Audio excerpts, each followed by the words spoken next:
thank goodness for technology that we're able to have a donor egg and my husband's sperm and our sweet little baby girl. So there's hope. There's lots of different options out there, and we see couples be successful all the time.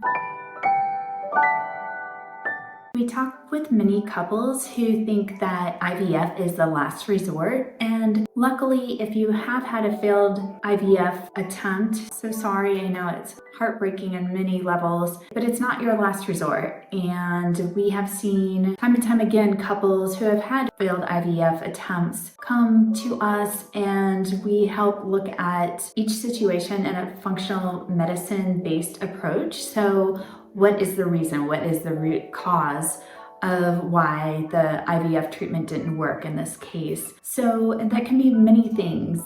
Failed IVF treatment could mean the sperm quality is not good. It could mean the egg quality is not good, or both. Sometimes it's both. And then if and when an embryo is formed, sometimes the quality of the embryo might not be as great as we hope and expected. And even we find sometimes that these sweet embryos are tested and look good and they're evaluated under the microscope. However, with the transfer, the baby doesn't grow, it doesn't take, the woman doesn't stay pregnant. And that could be something to do with genetic defect with the embryo that we don't know about. That's some minor DNA flaw that is not picked up on chromosomal testing if the testing was done.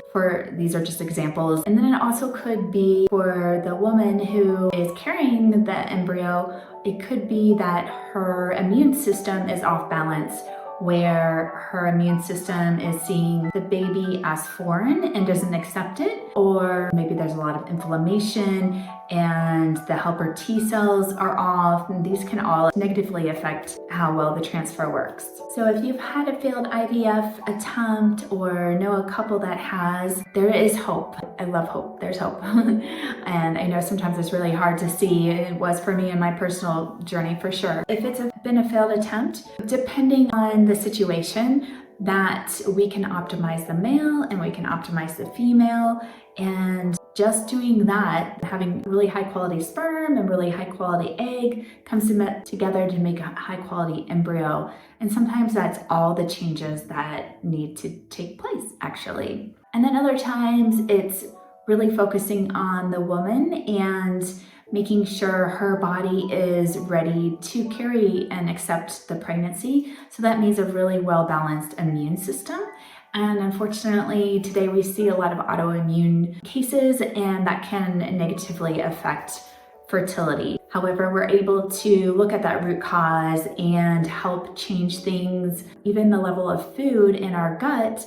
And when we can eliminate foods that our body's sensitive to or has some type of reaction to potentially, or causes our gut to be leaky or inflamed, we can help cure that by eliminating those foods, eliminating processed foods, eliminating refined sugar that causes inflammation. There's a lot of things we can do just by the diet. And lifestyle is super important too. When we get really good sleep, we're helping repair our DNA in our eggs and our sperm that go through a process. We're continuing to repair our DNA, and that happens a lot at night. So if we're not getting good at quality sleep, then the repairs that need to happen potentially aren't happening. So that's another thing we really like to take a close look at, whether it's having trouble to conceive naturally or having failed IVF attempts. So if you've had a failed IVF attempt, I want to give you hope, because there is hope.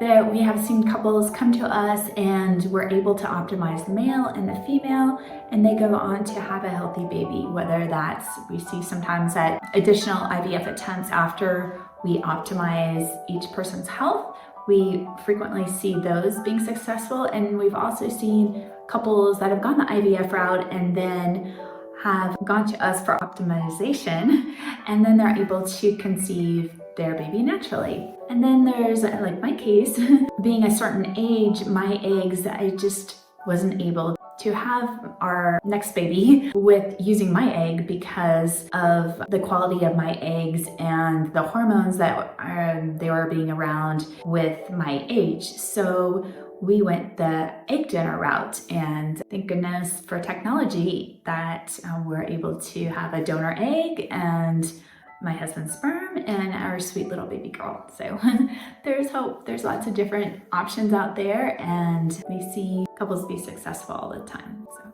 hang in there. If you want to learn more about optimizing your health and your fertility, then follow me and subscribe to learn more.